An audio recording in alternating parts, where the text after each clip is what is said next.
ನಮಸ್ಕಾರ, welcome back to my YouTube channel. ಎಲ್ಲರೂ ಹೇಗಿದ್ದೀರಾ? ಐ ಹೋಪ್ ಎಲ್ಲರೂ ಚೆನ್ನಾಗಿದ್ದೀರಾ ಅಂತ ಭಾವಿಸ್ತಾ ಇದ್ದೀನಿ. ಇವತ್ತಿನ ವಿಡಿಯೋದಲ್ಲಿ ನೀವು ನೋಡಬಹುದು ತುಂಬ ರುಚಿಯಾದ ಚಿಕನ್ ಕೈಮಾ ಉಂಡೆ ಸಾರು ಹೇಗೆ ಮಾಡೋದು ಅಂತ ತಿಳಿಸ್ತಾ ಇದ್ದೀನಿ. ವಿಡಿಯೋ ಎಲ್ಲೂ ಕೂಡ ಸ್ಕಿಪ್ ಮಾಡದೆ ಪೂರ್ತಿ ವಿಡಿಯೋ ನೋಡಿ, ತುಂಬ ಚೆನ್ನಾಗಿರುತ್ತೆ. ಈ ವಿಧಾನದಲ್ಲಿ ಒಮ್ಮೆ ಟ್ರೈ ಮಾಡಿ. ನೀವೆಲ್ಲರೂ ಮಾಡೇ ಇರ್ತೀರಾ, ಆದರೆ ಒಮ್ಮೆ ನಾನು ತೋರಿಸೋ ವಿಧಾನದಲ್ಲಿ ಒಂದು ಸಲ ಟ್ರೈ ಮಾಡಿ, ತುಂಬ ರುಚಿಯಾಗಿರುತ್ತೆ. ಇದನ್ನು ಬಿಸಿ ಬಿಸಿ ರಾಗಿ ಮುದ್ದೆ ಹಾಗೂ ರೈಸ್ ಜೊತೆ ಸರ್ವ್ ಮಾಡಿ, ಒಂದು ಮುದ್ದೆ ತಿನ್ನೋರು 2 ಮುದ್ದೆ ತಿಂದಿರಾ ಅದಂತೂ ಗ್ಯಾರಂಟಿ. ಅಷ್ಟೊಂದು ರುಚಿಯಾಗಿರುತ್ತೆ. ಹಾಗಾದರೆ ಬನ್ನಿ ಹೇಗೆ ಮಾಡೋದು, ಅದಕ್ಕೆ ಬೇಕಾಗಿರುವ ಸಾಮಗ್ರಿಗಳು ಅಡುಗೆ ಮಾಡ್ತಾ ಮಾಡ್ತಾ ತಿಳ್ಕೊಂಬರೋಣ. ಮೊದಲು ಒಂದು ಮಸಾಲ ರೆಡಿ ಮಾಡ್ಕೊಳ್ಳೋಣ. ಅದಕ್ಕೆ ಸ್ವಲ್ಪ ಎಣ್ಣೆ ಹಾಕ್ಕೊಂಡಿದ್ದೀನಿ ಹಾಗೂ ಗರಂ ಮಸಾಲ ಪದಾರ್ಥಗಳು ಕೂಡ ಹಾಕ್ಕೊಂಡಿದ್ದೀನಿ. ಅದು ಬಿಸಿ ಆದ ನಂತರ ಸ್ವಲ್ಪ ಈರುಳ್ಳಿ, ಶುಂಠಿ, ಬೆಳ್ಳುಳ್ಳಿ, ಸ್ವಲ್ಪ ಮೆಣಸು ಹಾಗೂ ಸ್ವಲ್ಪ ಗಸಗಸೆ ಹಾಕ್ಕೊಂಡು ಚೆನ್ನಾಗಿ ಫ್ರೈ ಮಾಡ್ಕೊಳ್ಳೋಣ. ಗಸಗಸೆ ಹಾಕ್ಕೊಳ್ಳೋದ್ರಿಂದ ತುಂಬಾ ಚೆನ್ನಾಗಿರುತ್ತೆ, ಸೊ ಅದನ್ನು ಸ್ಕಿಪ್ ಮಾಡಬೇಡಿ. ಗಸಗಸೆ ಹಾಕಿದ ತಕ್ಷಣ ಎಗರೋದಕ್ಕೆ ಸ್ಟಾರ್ಟ್ ಆಗುತ್ತೆ. ಸ್ಟೌವನ್ನು ಮೀಡಿಯಂ ಫ್ಲೇಮಲ್ಲಿ ಇಟ್ಟು ನಾವು ಫ್ರೈ ಮಾಡಿಕೊಂಡ್ರೆ ಒಳ್ಳೆಯದು. ಈಗ ಸ್ವಲ್ಪ ಟೊಮೊಟೊ ಕೂಡ ಹಾಕಿ ಅದು ಮೆತ್ತಗೆ ಆಗೋವರೆಗೂ ಫ್ರೈ ಮಾಡ್ಕೊಳ್ಳೋಣ. ಈಗ ಇದಕ್ಕೆ ಚಿಕನ್ ಮಸಾಲ ಹಾಕ್ಕೊಳ್ತಾ ಇದ್ದೀನಿ, ಹಾಗೆ ಸ್ವಲ್ಪ ಧನಿಯಾ ಪುಡಿ ಹಾಗೂ ಸ್ವಲ್ಪ ಕಾಶ್ಮೀರಿ ರೆಡ್ ಚಿಲ್ಲಿ ಪೌಡರ್ ಕೂಡ ಹಾಕ್ಕೊಳ್ತಾ ಇದ್ದೀನಿ, ಹಾಗೆ ಸ್ವಲ್ಪ ಗರಂ ಮಸಾಲ ಕೂಡ ಹಾಕಿ ಚೆನ್ನಾಗಿ ಫ್ರೈ ಮಾಡ್ಕೋಬೇಕು. ಇದೆಲ್ಲ ಪ್ರಾಸೆಸ್ ಸ್ಟೌವನ್ನು ಮೀಡಿಯಂ ಫ್ಲೇಮಲ್ಲೇ ಇಟ್ಟು ಫ್ರೈ ಮಾಡಿಕೊಂಡ್ರೆ ಒಳ್ಳೆಯದು. ಯಾಕಂದರೆ ಮಸಾಲ ಪುಡಿ ಹಾಕಿರೋದ್ರಿಂದ ಬೇಗನೆ ಸೀದೋಗೋ ಚಾನ್ಸಸ್ ಇರುತ್ತೆ. ಅದಕ್ಕಾಗಿ ಮೀಡಿಯಂ ಫ್ಲೇಮಲ್ಲಿ ಇಟ್ಟು ನಾವು ಫ್ರೈ ಮಾಡ್ಕೋಬೇಕಾಗತ್ತೆ. ಈಗ ಸ್ವಲ್ಪ ಕೊತ್ತಂಬರಿ ಸೊಪ್ಪು ಹಾಗೂ ಸ್ವಲ್ಪ ಪುದೀನ ಹಾಕಿ ಮೆತ್ತಗೆ ಹಾಕೋವರೆಗೂ ಫ್ರೈ ಮಾಡಿಕೊಂಡು ಸ್ಟವ್ ಆಫ್ ಮಾಡೋಣ. ಈಗ ಇದನ್ನು ಪೂರ್ತಿಯಾಗಿ ತಣ್ಣಗೆ ಆಗೋಕ್ಕೆ ಬಿಡೋಣ. ತಣ್ಣಗೆ ಆದ ನಂತರ ಇದನ್ನು ಫೈನ್ ಪೇಸ್ಟ್ ಮಾಡಿಕೊಂಡು ಬರಬೇಕಾಗುತ್ತೆ. ವಿಡಿಯೋ ಪೂರ್ತಿ ನೋಡಿ, ಸ್ಕಿಪ್ ಮಾಡ್ತಾ ಮಾಡ್ತಾ ನೋಡಿದ್ರೆ ಯಾವುದಾದ್ರೂ ಒಂದು ಸ್ಟೆಪ್ ಮಿಸ್ ಆಗೋ ಚಾನ್ಸಸ್ ಇರುತ್ತೆ. ಇವಾಗ ಒಂದು ಜಾರ್ಗೆ ನಾನು ಕಾಯಿ ತುರಿ ಹಾಕ್ಕೊಳ್ತಾ ಇದ್ದೀನಿ, ಹಾಗೆ ಮೊದಲೇ ಪ್ರಿಪೇರ್ ಮಾಡಿದ್ದಂತಹ ಮಸಾಲ ಕೂಡ ಹಾಕಿ ರುಚಿಗೆ ತಕ್ಕಷ್ಟು ಉಪ್ಪು, ಸ್ವಲ್ಪ ನೀರು ಹಾಕಿ ಫೈನ್ ಪೇಸ್ಟ್ ಮಾಡಿಕೊಂಡು ಬರಬೇಕಾಗತ್ತೆ.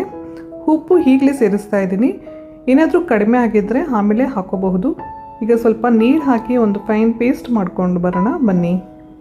ಎಲ್ಲ ಮಸಾಲ ಸಾಮಗ್ರಿಗಳನ್ನು ಎಣ್ಣೆಯಲ್ಲಿ ಹುರಿದು ನಾವು ರುಬ್ಕೊಳ್ಳೋದ್ರಿಂದ ಸಾರು ಒಳ್ಳೆ ಟೇಸ್ಟ್ ಬರುತ್ತೆ.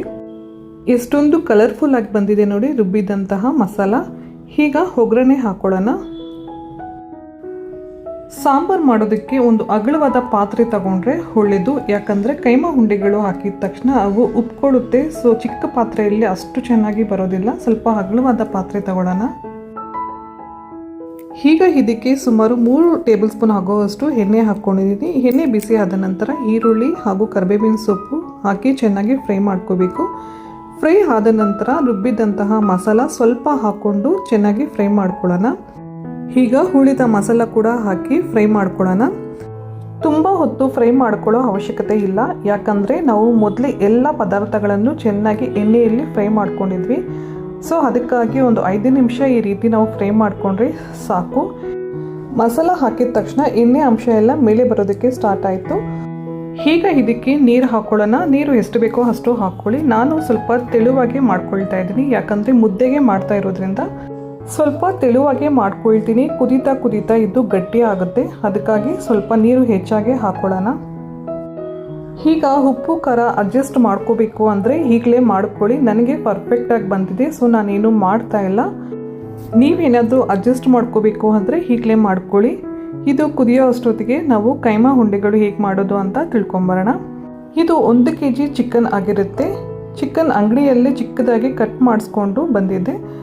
ಅದನ್ನು ನೀಟಾಗಿ ವಾಶ್ ಮಾಡಿಕೊಂಡು ನೀರೆಲ್ಲ ಚೆನ್ನಾಗಿ ಹಿಂಡ್ಕೊಂಡು ಒಂದು ಸ್ಟ್ರೈನರಲ್ಲಿ ಇಟ್ಕೋಬೇಕಾಗತ್ತೆ. ಒಂದು 10 ನಿಮಿಷ ಸ್ಟ್ರೈನರಲ್ಲಿ ಇಟ್ಕೊಂಡ್ರೆ ನೀರೆಲ್ಲ ಬಂದುಬಿಡುತ್ತೆ. ಆವಾಗ ಈ ರೀತಿ ನಾವು ಕೈಮಾ ಮಾಡ್ಕೋಬೇಕು. ನಿಮ್ಮ ಹತ್ರ ಈ ರೀತಿ ಚಾಪರ್ ಇಲ್ಲ ಅಂದರೆ ನಾರ್ಮಲ್ ಮಿಕ್ಸಿಯಲ್ಲೂ ಕೂಡ ನಾವು ಕೈಮಾ ಮಾಡ್ಕೋಬಹುದು. ಇದನ್ನು ಒಂದೇ ಸಮನೆ ಆನ್ ಮಾಡಿ ರುಬ್ಕೋಬಾರ್ದು. ಈ ರೀತಿ ಆಫ್ ಆನ್ ಮಾಡಿ ರುಬ್ಕೋಬೇಕು.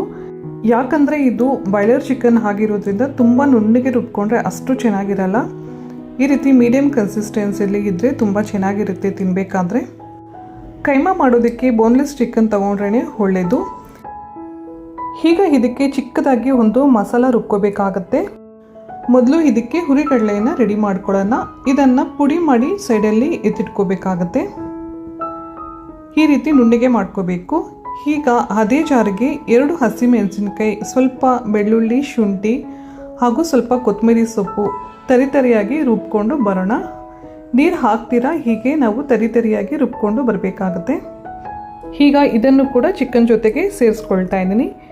ಈಗ ಇದಕ್ಕೆ ರುಚಿಗೆ ತಕ್ಕಷ್ಟು ಉಪ್ಪು, ಸ್ವಲ್ಪ ಚಿಕನ್ ಮಸಾಲ 2 ಟೇಬಲ್ ಸ್ಪೂನ್ ಹಾಕ್ಕೊಳ್ತಾ ಇದ್ದೀನಿ. ಹಾಗೆ ಸ್ವಲ್ಪ ಅರಿಶಿನ, ಹಾಗೆ 1 ಮೊಟ್ಟೆ. ಇದಿಷ್ಟೇ ನಮಗೆ ಬೇಕಾಗಿರೋದು. ಇದನ್ನೆಲ್ಲ ಚೆನ್ನಾಗಿ ಮಿಕ್ಸ್ ಮಾಡ್ಕೋಬೇಕಾಗತ್ತೆ. ಇದನ್ನೆಲ್ಲ ತುಂಬ ಚೆನ್ನಾಗಿ ಮಿಕ್ಸ್ ಮಾಡ್ಕೋಬೇಕಾಗತ್ತೆ. ಹಾಗೆ ಉಪ್ಪು ಖಾರ ಪರ್ಫೆಕ್ಟಾಗಿ ಇರೋ ಥರ ನೋಡ್ಕೊಳ್ಳಿ. ಯಾಕಂದರೆ ಮೈನ್ ಇಂಗ್ರೀಡಿಯೆಂಟೇ ಇದಾಗಿರೋದ್ರಿಂದ ಇದು ಪರ್ಫೆಕ್ಟಾಗಿ ಇರಬೇಕಾಗತ್ತೆ. ಈಗ ಇದಕ್ಕೆ ಹುರಿಗಡಲೆ ಪುಡಿನ ರೆಡಿ ಮಾಡ್ಕೊಂಡಿದ್ದೀವಲ್ಲ, ಅದನ್ನು ಕೂಡ ಹಾಕ್ಕೊಳ್ತಾ ಇದ್ದೀನಿ. 3 ಟೇಬಲ್ ಸ್ಪೂನ್ ಅಷ್ಟು ಹಾಕ್ಕೊಳ್ತಾ ಇದ್ದೀನಿ. ಎಲ್ಲ ಒಂದೇ ಸಲ ಹಾಕ್ಕೊಳ್ಳೋಕ್ಕೆ ಹೋಗ್ಬಿಡಿ, ಗಟ್ಟಿ ಆಗಿಬಿಡುತ್ತೆ. ಗಟ್ಟಿ ಆದರೆ ಚೆನ್ನಾಗಿರಲ್ಲ. ಇದು ಸಾಫ್ಟಾಗಿದ್ರೇ ಚೆನ್ನಾಗಿರುತ್ತೆ. ತೀರಾ ಮೆತ್ತಗೆ ಇದೆ, ಉಂಡೆ ಮಾಡೋದಕ್ಕೆ ಆಗ್ತಾ ಇಲ್ಲ ಅನ್ನೋವಾಗ ಇನ್ನೊಂದು ಟೇಬಲ್ ಸ್ಪೂನ್ ಅಷ್ಟು ಹಾಕ್ಕೊಳ್ಳಿ. ನನಗೆ ಪರ್ಫೆಕ್ಟಾಗಿ ಬಂದಿದೆ. ಈ ಕನ್ಸಿಸ್ಟೆನ್ಸಿಯಲ್ಲಿ ಮಾಡ್ಕೊಳ್ಳಿ. ಇವಾಗ ಉಂಡೆ ಕಟ್ಕೊಂಡು ರೆಡಿ ಮಾಡ್ಕೊಳ್ಳೋಣ. ನಿಮಗೆ ಯಾವ ಸೈಜ್ ಬೇಕೋ ಆ ಸೈಜಲ್ಲಿ ಮಾಡ್ಕೊಳ್ಳಿ. ನಾನು ಈ ಸೈಜಲ್ಲಿ ಮಾಡ್ಕೊಳ್ತಾ ಇದ್ದೀನಿ. ಎಲ್ಲ ಈ ರೀತಿ ಉಂಡೆ ಮಾಡಿ ಒಂದು ತಟ್ಟೆಯಲ್ಲಿ ಇಟ್ಕೊಳ್ತಾ ಇದ್ದೀನಿ.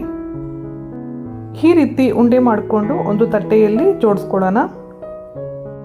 ಸ್ವಲ್ಪ ಮೀಡಿಯಮ್ ಆಗಿ ಮಾಡ್ಕೋಬೇಕಾಗುತ್ತೆ. ಯಾಕಂದರೆ ನಾವು ಸಾಂಬಾರಿಗೆ ಹಾಕಿದ ತಕ್ಷಣ ಇದು ಇನ್ನೂ ಸ್ವಲ್ಪ ದಪ್ಪ ಆಗುತ್ತೆ. ಸೊ ಈ ಸೈಜಲ್ಲಿದ್ದರೆ ಸಾಕಾಗುತ್ತೆ. ಈ ರೀತಿ ಕೈಮಾ ಉಂಡೆಗಳನ್ನು ರೆಡಿ ಮಾಡಿ ಇಟ್ಕೊಂಡಿದ್ದೀನಿ. ಇವಾಗ ಸಾಂಬಾರಿಗೆ ಒಂದೊಂದೇ ಹಾಕ್ಕೊಳ್ಳೋಣ. ಸಾಂಬಾರು ಕೂಡ ತುಂಬ ಚೆನ್ನಾಗಿ ಬಂದಿದೆ.